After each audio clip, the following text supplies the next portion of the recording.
Hello, family. Okay, before I get emotional as we dive into this Love Island finale recap, just wanted to give you a heads up about our schedule. So next week, we will have 2 Bachelor in Paradise recap episodes. Join us. Tune in on Monday, where we will be covering episodes 2 and 3 of Bachelor in Paradise, episodes 2 and 3. And then on Wednesday of next week, where we'll be covering episode 4 of Bachelor in Paradise. So again, 2 recaps of Bachelor in Paradise next week, Monday and Wednesday. Let's get into this Love Island recap.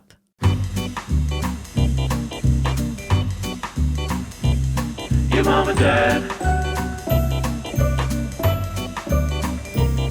Your mom and dad. Your mom and dad. Your mom and dad. Well, welcome home, family. It's your mom and dad. And we've said goodbye to the villa. If I lay here, if I just lay here, what I will be? Please, just forget the world. Please stop singing Snow Patrol right now, because it's going to send me into a sobbing fit again. The fact that during an elimination and then during the final conclusion of the winning of Love Island, they were playing Snow Patrol. Like, my body could not handle it. Yes. Family. It was insane. I was crying. So I kind of just binged the last couple episodes. So today we're talking about episodes 31 through 36, 36 being the finale episode of Love Island. I binged them. I think I cried for maybe 3 hours straight. Evan can bear witness. Well, she would come. So I'm in the studio, which is where we're recording, and I'm in here working. And every hour and a half, she bursts in. And when I mean crying, I mean like the type of crying when, obviously it was emotional, kind of happy tears. But I'm talking, you can't cry harder. Unless you're on the ground screaming.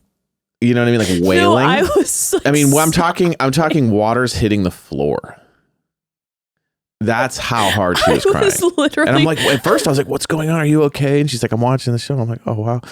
You guys. And then an hour and a half later, she'd come back in. Just as much crying. 3 or 4 times she did this. And I'm just like, in between. Listen, I get it. It was emotional, but my God.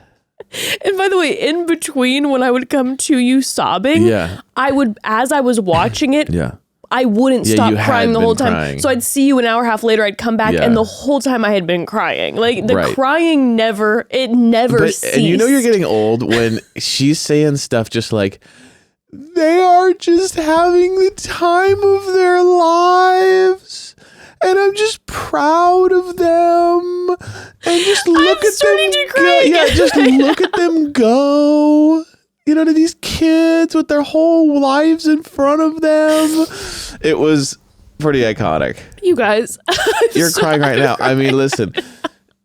My eyelashes are going to fall off. I'm crying right now. I don't know what my problem is, granted. You just became like a grandmother watching her children graduate college or something. I'm on my period right now, so it's definitely adding to the flavor of this right now. But I don't know. I became a full grandma watching this. The last few episodes, it was like, as soon as Taylor and Clarke left, and we'll talk about that exit, there was something about it that felt like summer camp's ending. Sure. And I was taken back to my youth, and I was just, all I could think about is I was like, here are these people in their early 20s who are experiencing a level of connection, friendship, and experience that for the rest of their lives, 100%. they will forever remember.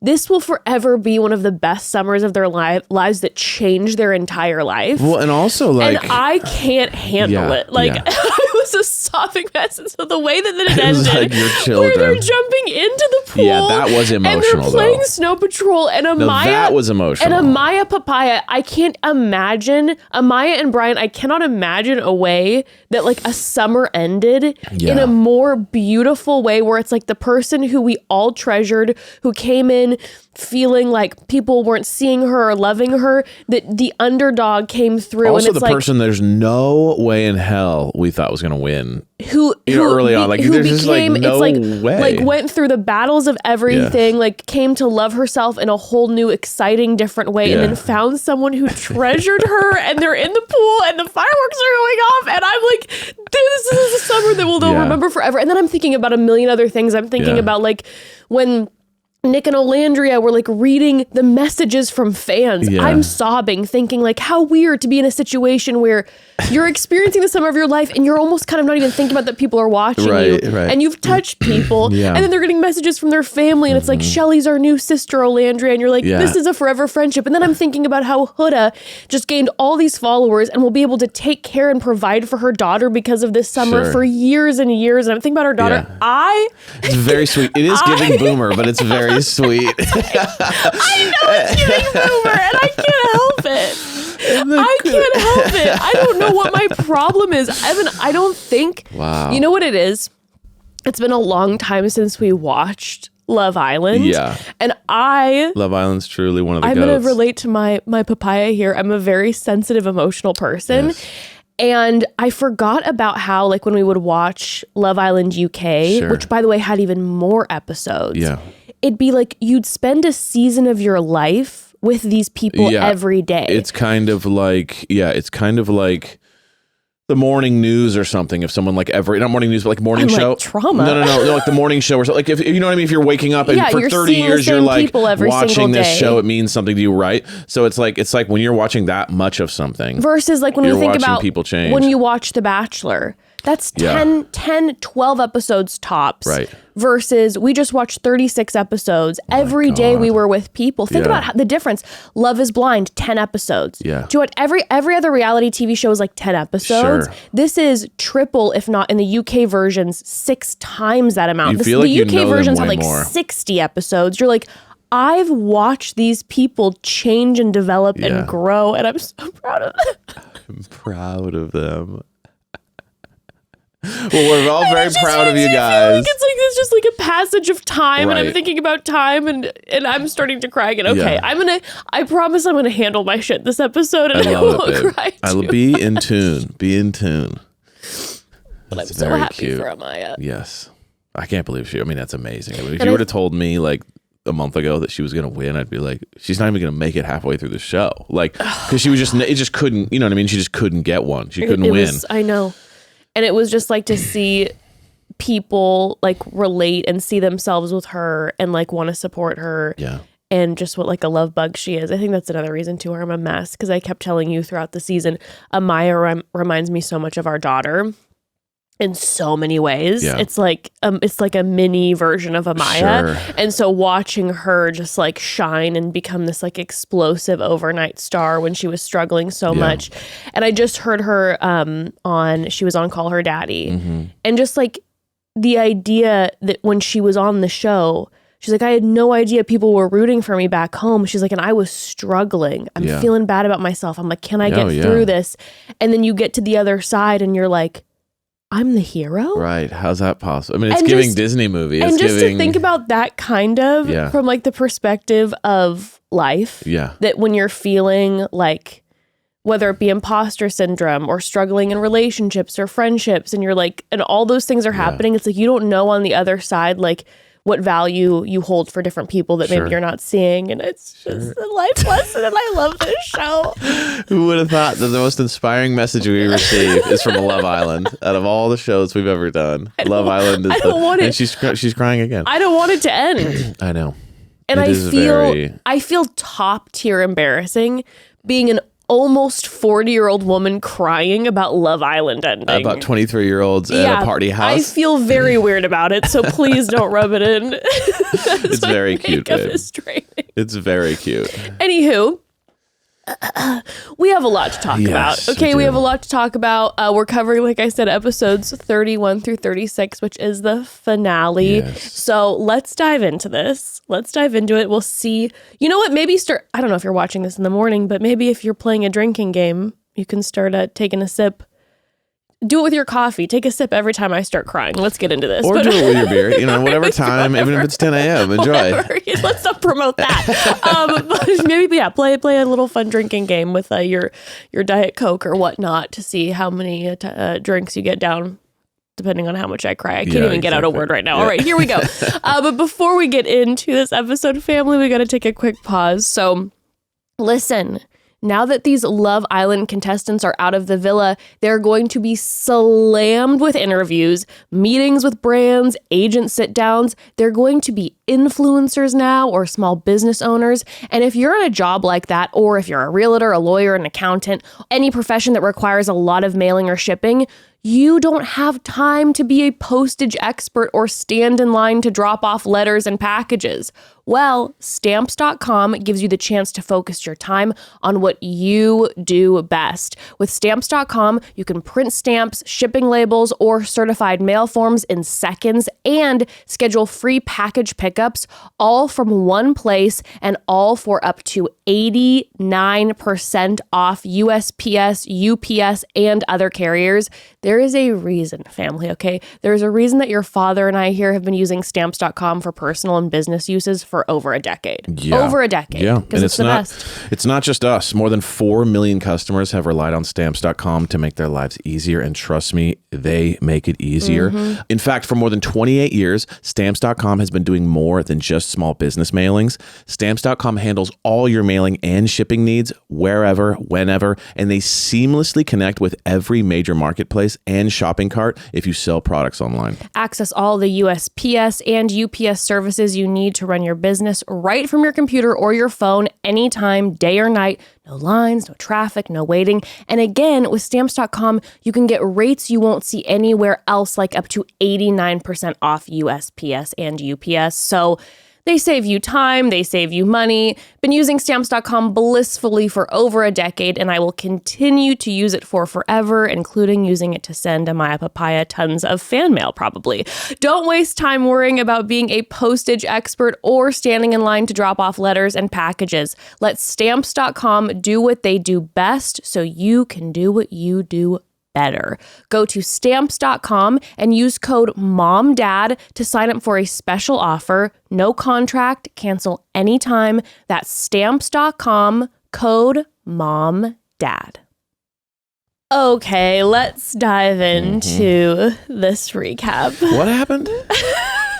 What was it? Once in a while, when we do these recaps, so there's so many episodes, it's like, what happened? Well, let me remind Let's do you, it. family and Evan. So when we left off last time, there had been a recoupling that Olandria and Nick ended up coupling up. Amaya and Bryan officially coupled up. So we had we walked away from episode 30 being like, I think I have hope for some of these new couples moving forward. Right. It was like, an Iris and Pepe couple, the Amaya Bryan, it's like NicOlandria's back. So you were starting to feel like, okay, maybe this season won't end in a complete devastation where like there's no couples works out, no love happens, whatever. So when we start episode 31, we hear, from Olandria, she's like, it's been there from the beginning. Yes. So we have confirmation from Olandria that she has been interested in Nick from the beginning. We know, obviously, that he, day 1 or day 2, kissed her because he was interested. She was always drawn to him, but because they coupled up so quickly, he got in a love triangle. She was with Taylor. But then again, she says later multiple times, like, I don't know. And I didn't see the signs. And then even like Ariana later is like, I saw it from the beginning. And she's like, really? Why did you say anything? You know what I mean? Like there's something to like Nick definitely. But I don't know if Olandria, I think Olandria was attracted to him, but... No, but I'm saying I think Olandria was like, I didn't see the signs in the sense of I had no idea that it was a mutual situation going on where like there could be like a potential connection. I have thoughts about them. Not negatively, but just kind of like I have kind of like a take. Okay, do you want to just share it now? Sure. I think she's trying.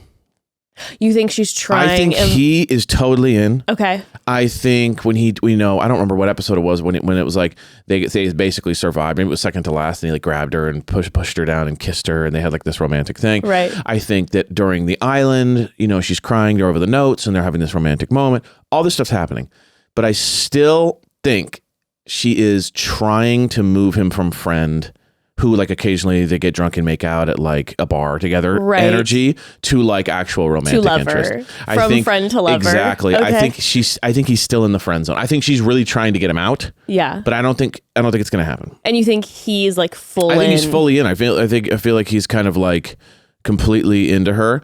And he's trying, and he's always been into her. But I truly do believe that like she can't quite move him out of that place. I think that she has been trying, and I just don't think it's there over time. You know what I mean? It's like, I hear what you're saying. Yeah. The reason I disagree is because when I think about her relationship with Taylor, I think about from the very beginning, she is a slow burn. 100%. She's a slow burn, and she was like that with Taylor. So with Taylor... But Taylor was the one who wasn't showing any affection, any romance, anything with her. Right. So she was kind of always like, it's cool, we're both slow, it's all good. But then she would be like, can you show me some affection? Can you show? So it's like, I also think that like a lot of it had to do with the fact that she was matching Taylor's energy. I think if someone would have been more like a little bit faster, she would have gone with it. I don't agree. Like the fact that she's making out when like she'll go along when they make out together. So she's not like pushing away. She's not going, I would rather not. Right. She's making out with Nick. She's letting it happen. She's trying. But I just truly believe that there's something holding it up. And I disagree because when Taylor was having those moments where he was like pushing more and like putting together dates and trying to kiss her and all those things, it was still a similar energy. It was a slow burn energy. I think Olandria, this is kind of best case scenario for her, that she had a friends to lovers arc, like giving her time to just spend time with somebody and still be in like this safe space where they're still like technically friends and they're also then exploring. So it allows her to like stay friends with somebody whilst exploring. Got it. I'll say that, we'll for sure find out during the reunion. I think it's the 25th of August, which I love, by the way, that they're making us wait for the reunion. Yeah, it's not right because away. We're going to then see them, a little give it over a month. Let some drama transpire. Yes, they're going to give it a little over a month. So we're going to see like who stays together, who breaks up. As of right now, Olandria and Nick, since coming back from the island, they've been doing some live Instagrams together. They're together. They have said that they are together. Exclusive. They've said that they're together. Really? In the way of like, they're still seeing each other. We're seeing each other. Wow. So I just don't think it's gonna last. I think she's trying, but I think she's so sweet and cool. But I think that she's like, I think at some point she's gonna be like, sorry. You don't believe in NicOlandria romantically. I believe him. He wants it, but I just do not believe. So you believe that's her best friend, and he's in love with her, and she's trying to match his energy. Got it. That's what I truly believe. Yeah. We'll see. We shall see. Yeah. Well, she says that she's felt it from the beginning, that she's felt attraction from the beginning. Oh, I think she's very attracted to him. Don't get me wrong. It has nothing to do with attraction. It has everything to do with just kind of the missing spark. We'll see. My personal opinion. We'll see. Well, by the way, to answer a question that we had last week, we were talking about how, Nick immediately after Sierra left, like jumped into going right back to talking to Olandria, and we're like, is it because he's over the moon about Olandria? Like, what's the dynamic? Does he know what Sierra did? Yeah. So ended up finding out, my sister sent me a TikTok clip where Zach was on a TikTok live after coming home, and they were asking, like, did the producers tell the cast about Sierra? And so he said that they weren't told specifically what Sierra had done, but they were told that she did something to break the code of conduct of Love Island. And so he was saying that, like, they could all kind of guess. He said Nick was like devastated, but they all felt like the rules are there enough. The code of conduct is there enough that it was like, we can read between the lines of you've been with me the whole time, so you didn't break the law, or you didn't break the rules here. Right. So it's got to be something. And they said because of knowing the code of conduct, they're like, they could kind of read between the lines that they knew it was like, one thing or another that would not be okay. Sure. So when Sierra left, that Nick was basically like, it was like, well, it's not going to work with this Yeah, person yeah, because So that's hence the moving on. Okay. So just to answer that question. But we also see that Amaya and Bryan are now officially coupled up.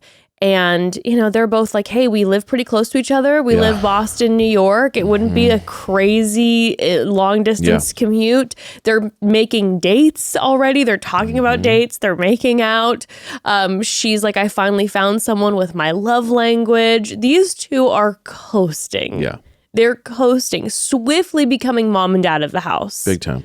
Which it all happens so fast. But Bryan and Amaya are both, they're like, wired the same way love-wise. So they're down for that fast track love. Exactly. Yeah.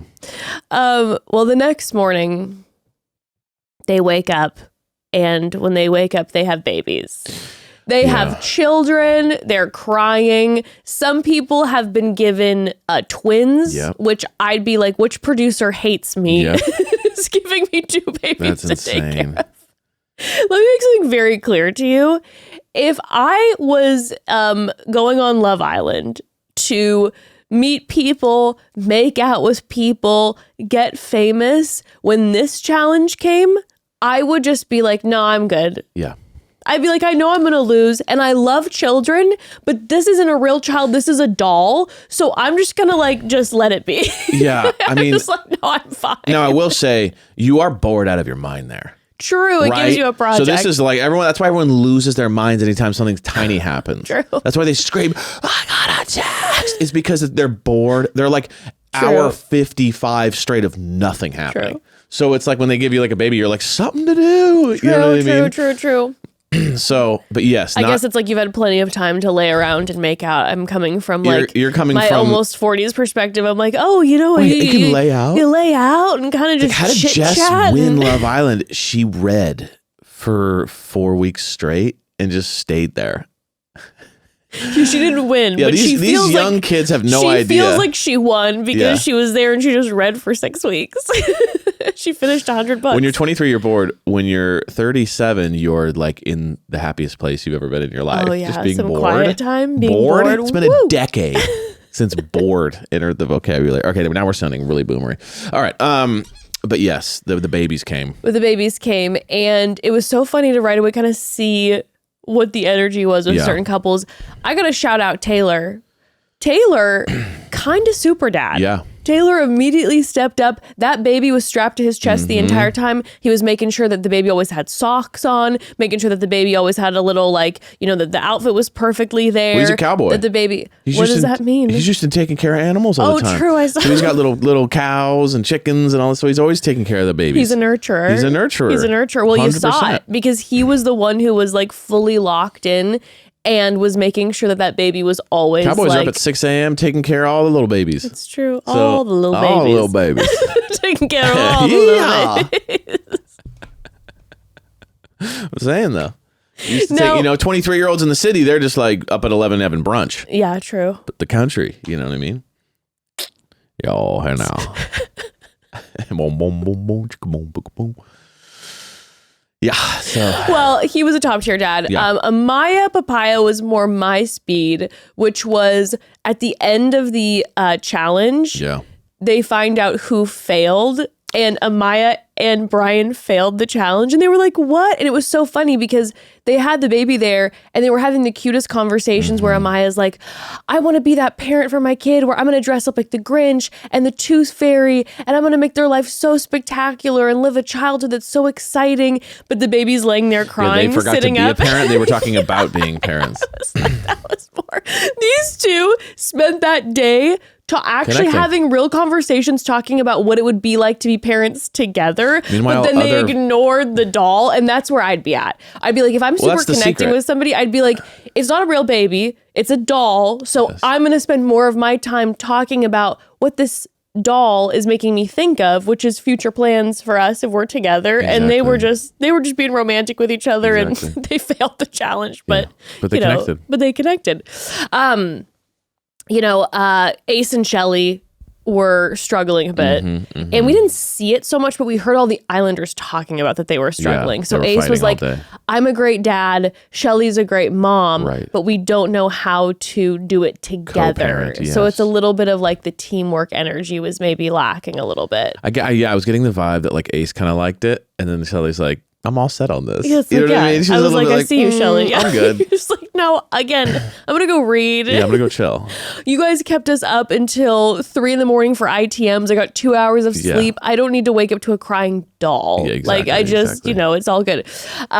Iris and Pepe were doing what Iris and Pepe did. Which is lounge and make out. Lounge. Okay? They were laying there with the babies on their chest. They're so mellow. I was just like, yeah, whatever, man. I have never witnessed two people just be more relaxed and mellow. They're like 90% horizontal. Always horizontal. The both of them are always horizontal. They're just always laying and just being like, just crazy, and we talked about how Pepe, these last few episodes, I don't remember, except when they're sitting at the bonfire for an elimination, I specifically noted that Pepe in every scene was laying down. Well, he doesn't lay. He was horizontal the entire. You know when you lay at a pool and it's like your legs are flat. Yeah, and then you're kind of up. Yeah, no. He's down. He's like he'll be breaking up with someone, but his head's against a pillow. It's crazy. But then when we meet his family. So mellow. Everyone's like, and everyone's just cracking. So cool and nice and just mellow. Yeah, you know, families chill like when a son greets his dad, like, "Hey man, how you been?" It's just chilling. You know, like sup, like you dab up your dad. But it was just like but it's the mellow. That's what I mean. It's like it's not even like I'm being like low key. It's like it's just my blood no stress. My blood pressure is at a very healthy place. Yeah, they're gonna live a long time. Yeah, Pepe's gonna live until he's like 120 for sure, good, because he's just he's coasting. Got a sailboat with his dad. Everything's chilling. Oh my gosh! And I know we're talking about the babies here, but I just need to note. I know there are people out there, and we'll talk about updates later with Iris and Pepe. Some people are like, Pepe should be with Hannah. Right. We don't know if Iris is still into TJ. All this conversation.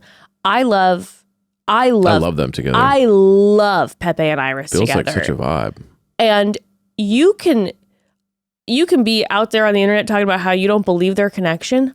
I'm sorry. So maybe, who knows, maybe they won't last as like boyfriend and girlfriend for a long time, but you're going to deny their chemistry? They got crazy sexual chemistry. Evan, their sexual chemistry makes me sweat. Well, first of all, they're banging every night. So there's that, it appears right? so. They literally get together and they're banging that night, and then every night post. It appears so, and we weren't seeing that before with them. Even to where like Bryan was like, "Yo, I need some sleep tonight, y'all." Pepe, chill. Like they're getting down every night. You guys, they're making noise. Their sexual chemistry. These two, we were talking about throughout this season how the kissing is. Bizarre to me, right? It's just like a lot where everyone's just like it's just in the challenges and it's tongue first and intense. Yeah, Pepe and Iris, they got some chemistry. Those makeout sessions were like I had to look away because it was like this is borderline. I feel like I'm watching something. It's too romantic. It's too intimate. The way that he always lightly grabs around the throat, brushes her hair, she's laying in him. No, they're very oozy. They're oozy, dude. They ooze the tension. They ooze the tension. So they are very, so maybe they don't have the most like, personality connection, but one thing I will say is you cannot deny they have crazy hookup connection. Even like at the very end, at the very, very end where they have the finale and the winners are announced and everything. Yeah. He's to the side. He's like kissing her forehead while she's just standing there. And I'm like, nobody else is really. I'm like, am I missing something? A lot of people aren't buying their like vibe. I'm like, it seems like the vibe's strong. Every time they're even near each other. First of all, they're always with each other. Yeah. These last few episodes, they were attached to each other. Always. And everyone would be sitting together and Iris would be on his lap and everyone else would just be sitting next to each other. I was like, you guys, but then it was super weird. At one point in time, it was like towards the end, they were like, it was before the date. Mm-hmm. And she was like, yeah, I hope he likes me. And I was like, that's interesting. Yeah, it's interesting. Maybe they're both also kind of like able to just totally hook up and have this like romantic, like, but then also be kind of like It's just a moment. What I could see is maybe they don't have tons of conversation. They're just always but they hooking have up. like crazy That's sexual also chemistry. possible too, that they're just having fun but together. she keeps talking about how that's her best friend. Yeah. And they're like, they came in together. But I'm shocked by people saying they don't see it. That's shocking to me. Yeah, I could see people not seeing it lasting for forever because I do see that we're not seeing tons of conversation with them. But like to think for people out there saying like it's a fake coupling to get to the end, I think is insane 100%. because I'm like their chemistry is crazy. Yeah, I agree completely. So anyway, another couple that was having that started to have some drama during the baby challenge was Huda and Chris. Shocking. So let's talk about drama. What? So let's talk about Huda and Chris in a moment, but we got to take one more quick pause, family. So Love Island may be over, okay? But hey, summer is still in full swing. Do not take that away from me, baby. It's still the summer. But with the summer, I always feel that familiar urge to refresh my closet.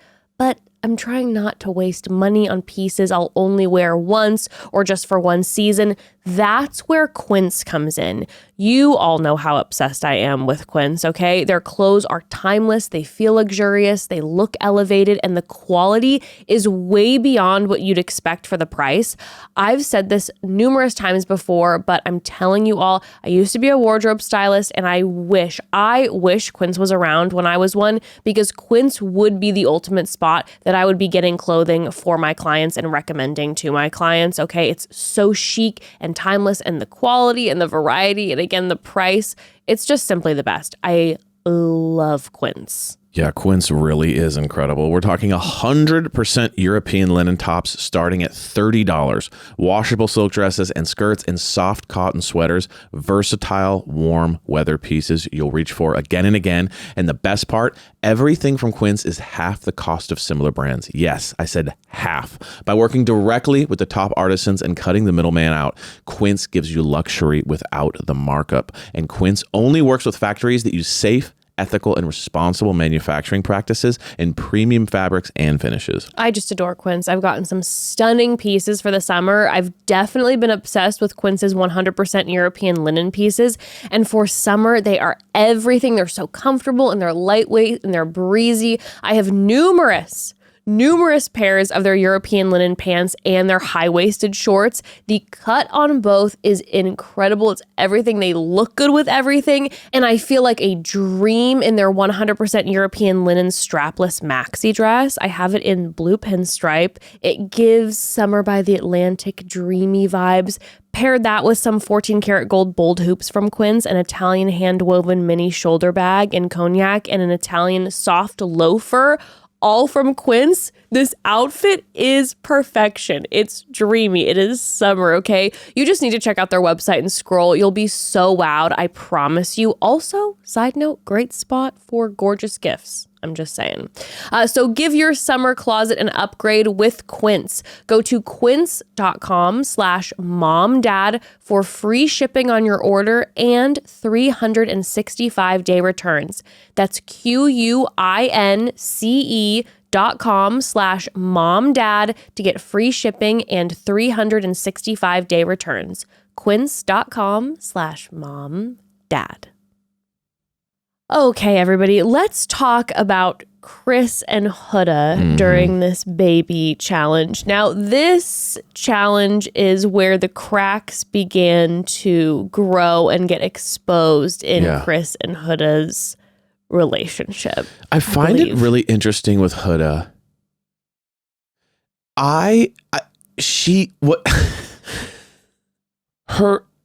would be, when early on in a relationship, you really just you really performatively almost like show your best self. Sure. She jumps into like year 2. She does jump into year 2. You know what I mean? Like everyone else is kind of putting on even a fake level of like, I'm chill, I'm cool, no issue, nothing bothers me, I'm the best. She jumps into like, we're 2 years into our marriage and we're on our 3rd kid. I will say when it comes to relationships, there's no her fooling you. You're getting unless 100%. It gets worse, which I do not know. If it starts this bad and gets worse, you are going to have a hard situation. But if she just does the like what you see is what you get, and you're already we're dating 6 months in, whatever. Yeah. Because it's like her taking it personally that he didn't ask her during the baby yoga, like her experience with the baby, and literally was like, well, fuck me then. I guess you won't ask me. And then he like didn't even catch it because he probably thought she was joking. And then she's like, yeah, well, fuck me then. It's like, that is literally like what me and you will do as a joke to each other. Well, fuck me then. I guess it don't matter. Like she does that shit and then like takes it actually personal. And then later on when he was running around with the baby and she's like, be nicer to the baby. You're like, you're running around too much with it. Like she wasn't really joking, kind of. She was kind of serious about it. Like it bothered her the way he was treating the fake baby. And then he was laughing and he's like, shut up. Yeah, like, oh, and she's like, do not she's say like, shut you up. do not speak to me like that. And it's like, don't you understand? This is all like, it's very strange. And I can't tell if it's more like, if it's self-sabotage kind of like behavior where she almost like, you know how certain people almost need to fight to feel a connection with their romantic partner sometimes. Like they're always starting shit, and it's almost because it feels like that's when they feel like that's how they know the person. It's almost like they're testing if the other person cares, how much they're gonna fight back. Almost, it's like that's what it seems like she does. Like she kind of picks these like meaningless fights just to see like, do we have it? It's interest. It almost seems like that's kind of her toxic trait, is just to like, let me kind of blow up the day and see how you'll be with that. Yeah. No, I hear that. You know what I mean? And then he's like not into it at all. He all of a sudden was like, he's just like, dude, shut down fast. Dude, shut down like you turn like a robot off. Yes. It was like, he was like, being Chris. And then all of a sudden it was like, ooh, and he was just kind of sitting staring into like oblivion in the corner for like the rest of these like 3-4 episodes where he was just literally like not saying anything and just staring into the abyss. 100%. So I have to tell you, I felt for Huda during this part. Yes. I felt for Huda and I have some thoughts. You felt for Huda? I felt for Huda and I have some thoughts. Okay, let's talk. I felt for Huda and I have some thoughts. Now, I felt for her a little bit after all this, like how he did some stuff, but like during the baby situation, I felt for her. Let me explain why. Yeah. I'm not justifying, there's no need to be getting agitated for certain things. Get to it. Let's hear this ridiculous take. Okay. As a mother, missing my kid, that challenge would have triggered me.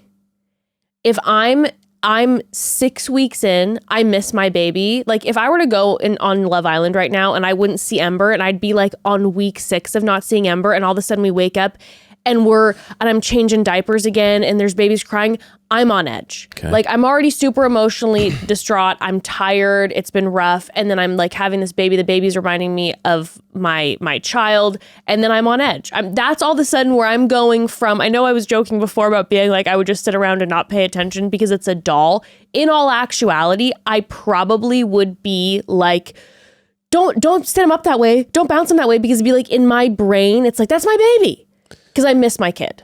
Okay. I'd have that. And then also the way that Huda was like annoyed with like basically how Chris was breathing and moving. It was definitely one of those. It was giving anything Chris did. Huda was annoyed. Yes. And what I was getting, and I fucking hate when men do the whole like, maybe she's on her period. But as someone who's currently on her period and who was the past couple days kind of annoyed with the way everyone was breathing, I was getting we're on our period energy. I was getting, and I kind of was getting that a little bit throughout just the whole energy of like, we're looking at like the luteal phase into like the ovulation phase where we have maybe their dynamic where it goes from like, I'm attracted to you. Like sexually, we have this vibe and we're vibing with each other. And then I get into my luteal phase and I'm a little bit like, nah, I'm not vibing. It's not, you're kind of bugging me. It's not going to be worth the long distance. Right. I don't want to be making out with you in public. I'm about to go back to my kiddo. I'm kind of over it. Like, and then maybe in like a couple weeks, maybe the process will be a little bit like, I don't know. I was feeling all of this while I was watching it as someone who is currently, having her period. I was like, I felt it. So she has all of my forgiveness. Wow. Okay. Yeah. I mean, for me, it was just though the way that she does it is like, it feels so second nature to me. Like it's what she does, because she would like say these things and then like get him to stop. And then it always felt like a test. Because then he would like go, oh, okay, sorry. And she'd be like, it's fine. And then like 20 minutes later, be like, hey, what's up? Yeah. So it was just, you know what I mean? The So it in just bed- always felt like a test. It always felt like she was fucking with him. And then like how he responded was how she, you know what I mean? The few episodes after this where they were in bed and she's tapping him awake. And they accidentally bonked her nose like by him being silly. And then she ran away, put on a bandage, which was so dramatic. So theater kid. She put on literally like a nose job bandage. Like she, you know what I mean? Like it was like totally taped and whatever. And then she came in and she was like, if you don't turn around and cuddle me, you're going to pay for the rest of the day tomorrow. Like, good. Dude, I mean, listen, she's unhinged with that. I'm just saying, I don't say that is a good, healthy behavior. I think we got to work through it. My stomach was tight. I was just I'm not saying, but I was saying specifically on that day with the babies, I understood being on edge. Okay. I did. Okay. I'm just saying that. Now, I know we're jumping ahead, but I'd like to just talk about Chris and Huda just in general with kind of their journey a little bit since we're talking about them right now. Throughout these next episodes, the cracks continue to grow bigger and bigger because they end up having sex. Yes. So they end up getting intimate sexually, and we hear that from Chris. And then they're arguing a lot, they're bickering a lot. Yes. He's then again kind of shut down, which I'm like, man, this is like every time Huda ends up having sex with somebody in this villa, it's like the next day. Remember Jeremiah did the same thing. They had sex and then Jeremiah was like, no, nothing's wrong. And she's like, obviously something's wrong. He's like, no, nothing's wrong. Yeah. It's like Chris was kind of doing that. She's like, what's going on? What's wrong? And he wasn't communicating. He was shut down. So they're going back and forth with that. But then at one point, he's like, give me a kiss. Yeah. And she's like, not right now. Well, she looked around too. And she doesn't want to kiss him with everybody there in the villa. This really hurts his feelings. And this was where so personally, and then that whole arc. That was it. Like, that was truly kind of like, he was already kind of getting annoyed with how she was treating him. Yes. She was treating him, but that really took it over the edge and they never really recovered from that. And he is an incredibly patient man, in my opinion. He seems like a wonderful guy, in my opinion. Yes. Okay. And I think he just there were some missteps at the end. There were some missteps, don't get me wrong. You know, wherever there's ever, nobody's perfect. But I do feel like he was extremely patient. He was extremely to handle Huda without any missteps would be impossible. You're gonna have to misstep a little bit. There's gonna be a misstep. But so that whole kiss became their drama. Yeah. And really was or like the lack beginning of kissing. In the beginning of the end. Okay. Personally, I felt I understood both sides of this. I totally get why he felt like, well, we're having sex. Why then are we not? Why then won't you publicly kiss me? I feel like you're embarrassed of me. And when he communicated that, my heart really hurt for him because I'm like, Chris is a really sensitive guy. And I think just because he's like a big guy, it's like there's maybe it's not acknowledged enough that he's a sensitive guy. So it felt like, from my perspective, and I appreciated it, that like to him, their intimacy was like important and meant something. And so he's like, okay, well, you're having sex with me. And then like in public, you won't acknowledge me. And that makes me feel sad. It makes me feel like, and so I totally got why he was tripping out. Yeah. That would have really thrown me off too. Simultaneously, I understand, I think because of the way that I'm wired, if I would be in the Love Island villa, I'm wired in a way where I am more comfortable getting involved with someone sexually than publicly having PDA with someone. Okay. I am a slow burn to a relationship, but I'm not a slow burn to like having sex. Right. Mm-hmm. So for me personally, I'd be like, I could totally be in that villa, have sex with somebody and really enjoy my time with them. But then when we're out in the open in front of everybody, almost out of respect for like, I don't want this person to assume that we're now like, boyfriend, girlfriend, that I'd be like, no, we're not gonna be like making out in front of everybody. Mm-hmm. Right. Because I think that then sends the message. I'm not even talking about to everybody. I'm talking about to me and you, that we're like in a relationship and I'm not there yet, but I'm okay having sex, but I'm not there yet in a relationship. So I understood where she was. And then when she brought up the fact that she was like, well, Jeremiah, I felt like I did everything wrong. So I wanted to change that. I don't know. I understood. I don't know if that's exactly why she was where she was at, or if it was maybe even because she was like, I'm not as into this guy as he's into me a little bit. I personally Yeah. think she wasn't that attracted to him. Interesting. That's my Okay. personal take. Okay. I think he was sweet, kind, tall, cool, everything. Yeah. But I think there was a missing element. She talked about from day one, I like my boys hot, pretty. I want my guy to be the guy that like knocks your socks off hot. Chris is gorgeous. I know. I'm not saying he's not. Yeah. I'm saying she always talked about that. Okay. And she always talked about that with Jeremiah, being like, oh my God, can you see the guy? It's insane. Yeah. I mean, he's a male model, whatever. Yeah. She couldn't keep her hands off him.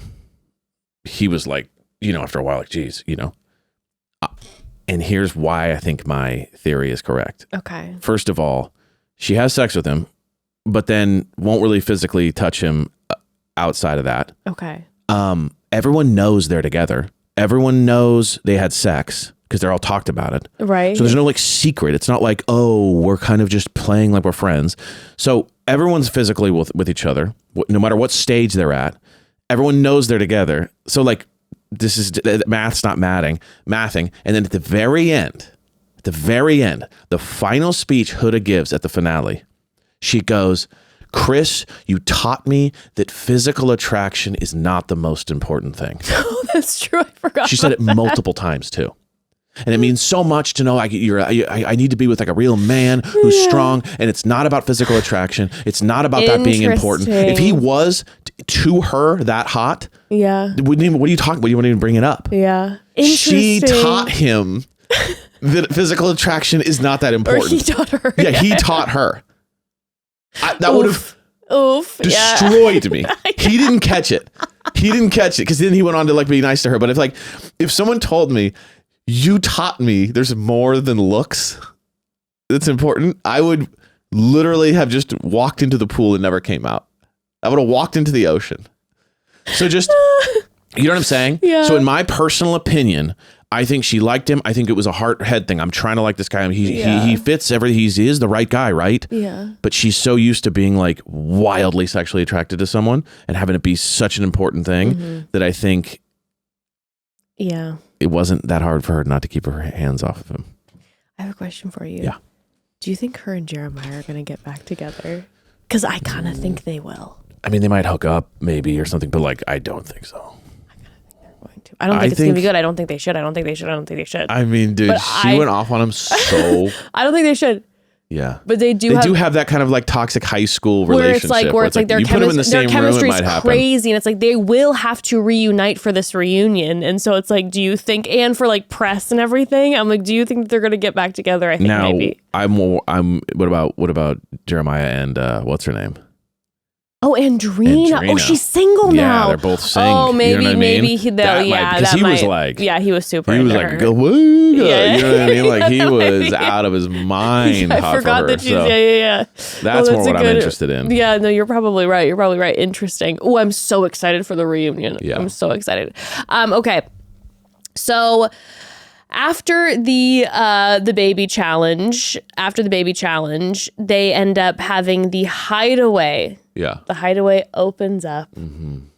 The Hideaway opens up, and everybody is like, Amaya and Bryan, which, by the way, I loved that. Mm-hmm. I thought that was really sweet because, like, they definitely weren't the couple that's been together the longest. So I thought that they were going to give it to the couple that's been together the longest. Loved and celebrated. But it was like very sweet that they let Amaya and Bryan have the Hideaway.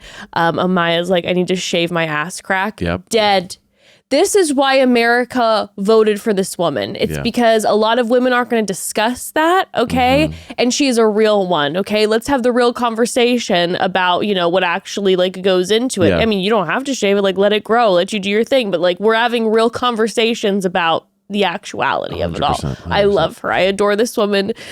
He's in his boxers and has whipped cream. That killed me. Yeah, it was very cute. I have to acknowledge the chanting of eat that kitty, eat that kitty, eat that kitty in the hideaway. It's a hook. It's a great song.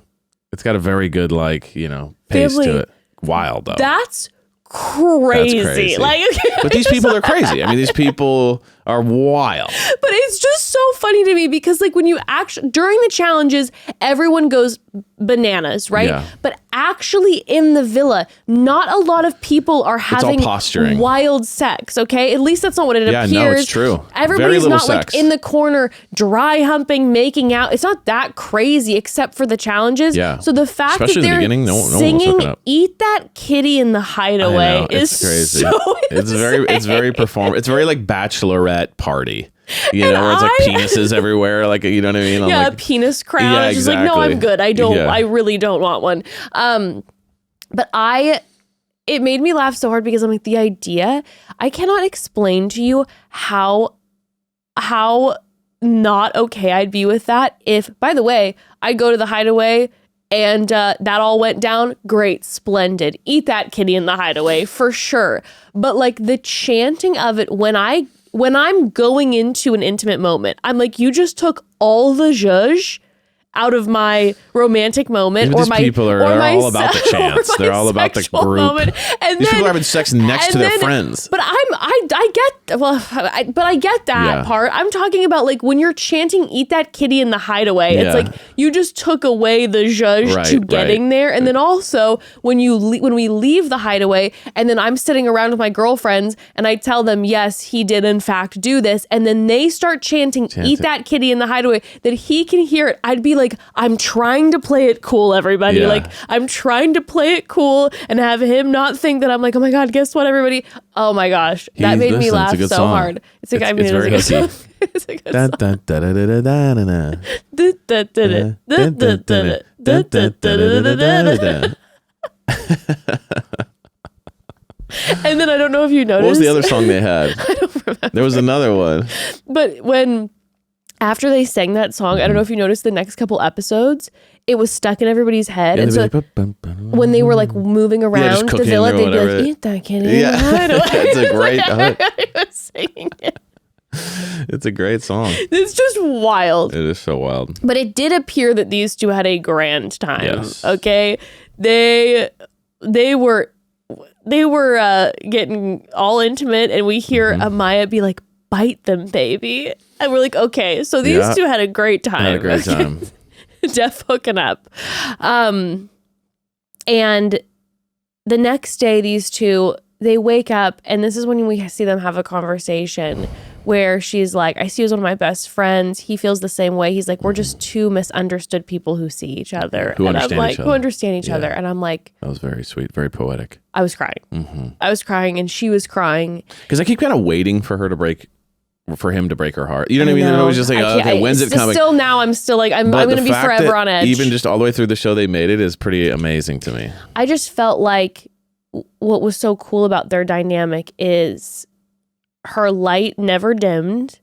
She was still the wild Amaya who was getting the zoomies every night, who was amping everybody up, who was screaming and having a fun time. But when it came down to like the serious conversations and talking about emotions, he was like a salve on her, a salve. Like she like, you'd watch her like slow down and these like soft tears. And so like the emotion continued, the sensitivity continued. She's still crying, but it was almost like she had this deep breath where like when they were having these romantic moments, he was able to like almost put like a weighted blanket on her and like help her feel like peaceful for the first time. But then she'd have her zoomies. Yeah. But then like, in those moments, it was like she slowed down. Yeah. It was beautiful. It was, Their it dynamic was. together is beautiful, and I really hope that it lasts. I really, really hope. But then the next day, the guys, they have the basketball game, which was so random. Yeah. Just one side note. First of all, two pro players. So we have Pepe. I forgot Pepe used to be a pro basketball player. Pepe and Chris. Yep. And so they're getting all sorts of competitive with each other. Yeah. There was a moment, I don't know if you saw it, where they lifted Ace up to slam. Do a slam. That was insane. That would have been humiliating. It's like their son. All the guys. Yeah, all the guys lift him up. We're So like, slam dunking. I've never been this high They before. lifted Ace up. Yeah, that was insane. On the Call Her Daddy interview with Amaya, one of the questions that Alex Cooper asked is, she's like, Amaya, how tall is Ace really? And she was so funny because she was so sweet. She was Yeah. like, well, I don't know. Yeah, She's right. like, maybe like 5'8". But I saw that scientifically it appears that They've, from I watched a guy break it research- down that he like took cars and how much is how tall is this bottle? And he stacked it. that he's 5'6". Yeah. Which again, hey, great, we love a short king. But like saying you're 5'10" when you're 5'6" is saying you're pretty 5'10" big. when you're insulting someone. Yes, but saying you're 5'10" when you're 5'6", that's a big 4 inches. That's a decent. Yeah. It's a decent size difference. Okay, just as a heads up.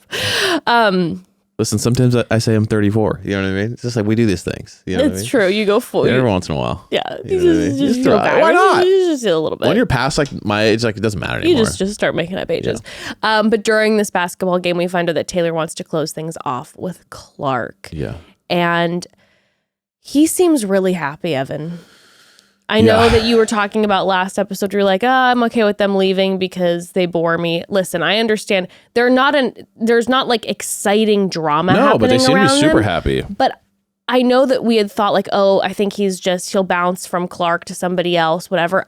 He seems No, I think very he seems in great. love with Clarke. I completely agree.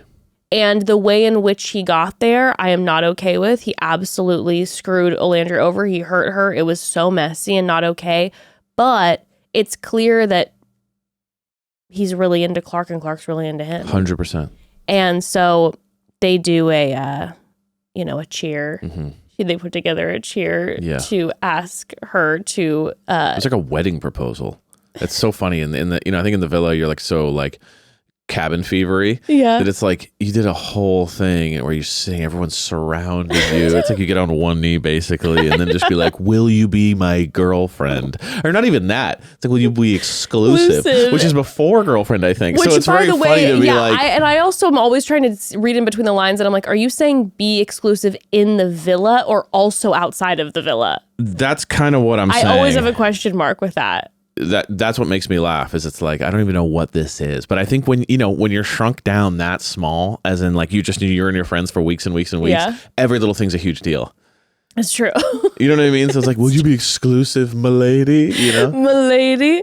And well, everyone's freaking out and excited, and the way that they shot it is when he was asking Clarke, they had Olandria literally dead center in between them. Did you notice this? Yes. So Taylor's just like, Clarke, you mean everything to me. I'd love for you to be essentially my wife. And Huda's standing there. And I saw these like memes where it's like, Olandria's standing there. I saw these memes where it's like Olandria's like the officiant. Yeah, right, the way that exactly. they shot it, and she's just smiling. And he was like so performative too. It was hilarious. He's like, our connection is like a dragon because it's fire. And he like looks around at everyone. I mean, it was so bad, but it was very funny. It was so bad. Well, right after this man decides to lock it down and make it exclusive, they go to the fire pit, and America has voted for their favorite couple, and the couple with the fewest votes will be dumped from the island. And Taylor and Clarke have the fewest votes, so they get dumped. And I felt really bad for them in this moment. Like, again, I don't like the way in which he moved, and obviously Olandria forever, that is my queen and my best friend. But at this point, at this part of the process, it seemed like Olandria, she was happy for him. She had moved on. Taylor and Clarke were really connecting. Clarke seemed like a wonderful woman, was really connecting with everybody. And it was like, they really did seem like they had a serious thing going. I think they had a super serious thing. I just thought there was obviously the annoyance from how it happened, but then also like, in my opinion, like just zeros on the show, like just doing nothing. Wasn't offering a lot. Once they got together, Taylor kind of really disappeared. Yeah. And then Clarke was obviously just always chill. Yeah. So never was like either drama and just, barely talk. So it's like them together was just like, it was just like, go home and live your life and be together. But like, we don't need this anymore though. Yeah. But I did feel bad for them because it was like, it feels like a way to end where it's like, people don't like you. Exactly. That's hard. But I think, that's you're painful. right. That's true. And this is officially when I started sobbing on the TV show for the rest of the episodes, because this was the moment where I realized, it's ending. It's like saying goodbye to Taylor and Clarke was like, oh, all the other Islanders know they have about 3 or 4 days left. Yeah. And you're wrapping up and you say goodbye to like your first like a good group of friends there. He's like a day oneer. He's leaving and you're like, bye. And everyone's slowly getting picked up from summer camp by their families. Yeah, exactly. And so then that's when I started bawling because it wasn't even like a Taylor Clarke thing. It was it's the first friend that gets picked up from summer camp by their parents and summer's ending. Correct. We're not going to start crying again. And then America gets to vote again, which couple they think should be in the finale. So then we find out there's going to be another vote that's coming up here. And this was a moment where I think there was a bit of a shock that Huda and Chris were still there, especially because the arguing had begun. Sure. And so it definitely didn't seem like they were locked in. It seemed like they were on edge. And it was like, oh, I guess we're all kind of surprised that America is like, is continuing to vote for them if we're unsure if they're going to work out or not.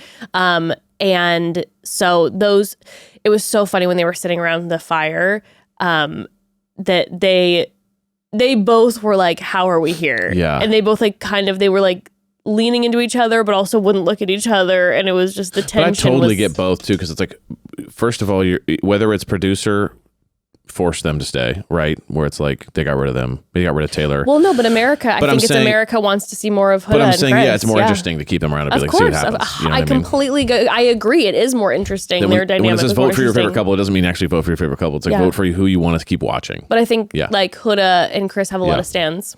I do think so.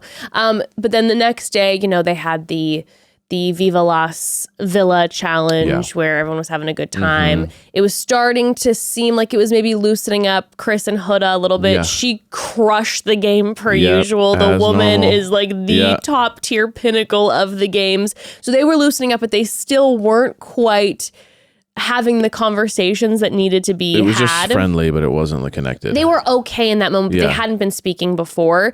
So when they get back to the villa at nighttime, this is when Bryan and Amaya, this was one of my favorite parts of the entire season. Bryan and Amaya devise a plan. Amaya did. Amaya devised it. Amaya fully devised a parent trap style plan. She parent trapped them. And she's like, okay, this is what we're going to do. These two, they care about each other. They need to talk. They have to have a conversation. So like you go and you pull Chris to have a conversation with him, take him to the dock, but then say you have to urinate. I love how she says urinate. Yeah. Say you have to urinate and then go up and give me a sign, maybe some sort of bird. And then I'll take Huda and I'll say that I want to go talk to her at the dock, but then I'll say I have to urinate and she has to meet me at the dock. And then they'll meet each other, boom, bump into each other, full Parent Trap style, have a meet cute, and then they'll talk and we'll have figured this out for them. I am obsessed with the fact that Bryan supports Amaya. Most people would have been like, yeah, but you do. I don't want to, He's like, I'm right there with you. Let's do it. Love that Bryan's like, okay, yeah, I'm in. Let's do it. And then he goes up and he does the full like bird signal at her from like the top of the second story. And she's like, okay. Even his friend is like, dude, what? And he's Chris is laughing. He's like, you're just gonna okay, I guess I'll just go walk the dog. Yeah. And Bryan does not fold. He just keeps going. I was obsessed. And then when they come out, when Amaya's out with Huda, and Huda's like, yeah, I'm just gonna come with you and wash my hands. She's like, and Amaya's like, oh shit. And then she had to literally be like, I don't want someone to be here when I'm taking number 2, so you have to leave.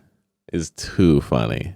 We talked about last episode when she told Clarke, was trying to distract Clarke. It was like, what's your favorite color? How Amaya would be the world's worst spy. Yeah, the worst spy in the world is Amaya. It's literally just like an SNL clip, she's also, it's like the worst at hiding secrets. Like, I want to tell you so bad. It's just like she is literally. And then when they were up in the second story and they were looking at them when Chris and Huda then unite, and they're so obvious that they can see them right away. And Huda's like, she's dying laughing. Huda's like, bitch, I see you. Yeah. Like, I see what you're doing right now. And Amaya's like, she doesn't see us. Yeah, you're in a bright green dress. Like, we can all see you. 100%. Okay. Very funny. I'm like absolutely obsessed. Absolutely obsessed with them. But it does open up a little more of the conversation with them again. They're still not on the same page, though, about it. And they seem to come to an understanding, but it definitely doesn't feel flushed out at this point. It seems like she's like, you know, he's like, you're not listening to me. You're talking over me. She's like, yeah, but you don't understand what I was experiencing in the villa before, but we're okay now. But it's not, again, it's an argument. But again, it was no, they both weren't going to change. So she's like, no, I won't change. And he's like, oh, okay, well, if you don't want to change, I guess we're going to stop talking about this. And so either I need to get over it. It was kind of an agree to distree, but we all know in relationships, unfortunately, sometimes that still has legs and you can't literally 100%. just brush it off, and this still had legs. That's then when the Hideaway opens again. Chelley and Ace, the Islanders choose them to go to the Hideaway. Yeah. Iris is like, damn, I wanted to go to the Hideaway. Right. I'm like, I bet you did. I'm seeing you and Pepe Mac like crazy. You guys have been going to the Hideaway this whole time. You guys have been having a Hideaway when you're openly doing it all. Yeah, you're openly just like letting it rip, shout out just in the main room. Ace had decided that he wanted to make things exclusive with Chelley. He was very touched when Chelley did a s'mores date for him. Yes. You know what? Have your problems with Ace, okay? Come at me. Come for my throat for saying this. But something I appreciate about Ace is that Ace is very moved by small gestures. And Ace does a lot of small gestures himself. That we could, give a hard time about, be like, okay, yeah, big deal. You made a heart in the sand. But he wrote a love note. But he's very moved by small gestures. It's interesting. So I think like, it's like we were giving him a hard time, like, okay, yeah, nice work, big deal. You're doing these small things for Chelley. But when Chelley did the s'mores date for him, he was like, we're done. Like, I'm obsessed with you. He literally thanked her for like 40 minutes. He's like, no one's ever done something so nice for me. I'm like, really? Like, made some s'mores for you? Yeah. Like some marshmallows. It's definitely like, he does it a lot because it means so much to him. Yeah. And then when someone does it to him, I think he struggled with Chelley for a long time in regards to making it exclusive. I think she's super chill and she kind of like is nonchalant. So I think he was always kind of feeling like, I don't know if she even is that into me, if she's kind of waiting for something new to come. Like, I think it was a self-defense mechanism because the second like she kind of gave herself over, he was like, all right, let's do it. Yeah. So it was really interesting. But yeah, they locked in. But they didn't hook up, which was interesting. Because he later on goes, the guys are like, did you fold? And he's like, no, I didn't. I thought that was super interesting. I'm like, you guys have been together having sexual tension the whole season. I know. I do find it interesting just in general that all the guys called it folding. That I was like, oh, you're with your person. Like, I feel like a lot of people do end up having sex. Like, it's just kind of part of the deal. And so it's like, it's almost like the guys were all trying not to. I don't know if that was just a term. For a reason being like, of getting like, not wanting to lead someone on, not getting attached, parents seeing, I don't know, America seeing, I'm not sure. I kind of get the vibe that Ace, like he talked about, he's not a big physical touch guy, and I think he's very private. And he probably didn't want to be like on TV having I think that it. So he didn't want to have sex on TV. I think that's the only reason. Like he's definitely aware of like maybe what it can do to your image or like even just like, hey, maybe I'm running a business. I don't want to have like, a clip out there of me having sex. Who knows? Unfortunately, people are he definitely seems very aware of that. But yeah, that's kind of the way that I took it, why he didn't, because he did. So when he brought Chelley in and he did the whole sand thing, I did think that was really, I thought it was sweet. And then he had her close her eyes. And then when he asked her specifically, and I appreciated too that he used specific terms, not just are we exclusive. He said, I would like to be exclusive with you in and out of the villa. Yep. Which I don't know if that means boyfriend, girlfriend. Again, I would like to know more about like what all these specific things mean, but he did say inside and outside the villa, I'd like to be exclusive with you. And I appreciate that he was like doing it more than just for like, hey, inside. Yeah. Like if I'm going to date you in here, if I'm going to ask you in here to be exclusive, it means that I'm also asking you out in the real world to be exclusive. 100%. And they finally locked it down. They finally locked it down. Do I think a lot of like the trauma from finding out that America didn't love them did ultimately bring them together? Yeah, I do. 100%. I do. I think there was some bonding there for sure. I think there was some bonding where it's like you and me, we got each other in this. Exactly. And I felt like you felt that with their families too, where the families came to visit. The families were very much like, yeah, Ace, you stood on business. Chelley, we support you both. Like where it's like the families were hearing all the discourse from America of like who had problems with Chelley, who had problems with Ace. Yeah. And the families are like, we have both of your guys' backs. And the fact that we almost like you guys together more because it's like you're supporting each other through this, if that makes sense. Yeah, I get it. Mm-hmm. But yeah, the next day it's the family and friends day, like I was saying. So the families come. So they had a big video screen out, and everyone thought that it was just going to be a FaceTime. And we find out, by the way, speaking of Ace, that it's going to be the first time anyone's ever met his parents. So Ace is an interesting character to me. Like he kind of hits as like he seems like a playboy because he's bouncing from connection to connection and exploring and won't settle down. But at the same time, he's not like macking with tons of people. And then you find out that he also is never introduced somebody to his family. Mm-hmm. You wonder, it's like, is he just kind of somebody who he's got these like major... He's really picky. Or he's also these major like walls up and he's needing to learn how to like put those walls down. Sure. And I think that's going to be a process. I completely agree. But yeah, they thought it was just going to be a FaceTime and they start FaceTiming. Sure. Amaya and Bryan start FaceTiming and then they come around the corner. Yeah.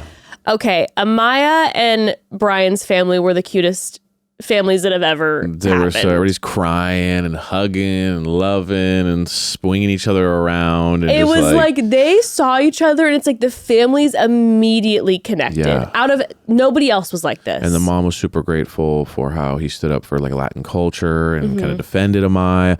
They just had such a loving, immediate kind of, oh, we're all family energy. And then Bryan's dad specifically was like, we loved watching how emotional Amaya was this whole time. Yeah. So it's like his family loves how emotional she is when they were watching it. It just was like they already knew each other. And then Amaya's, like you said, mom was like, yes, my baby girl felt seen and protected because of this man was standing up for her. Yeah.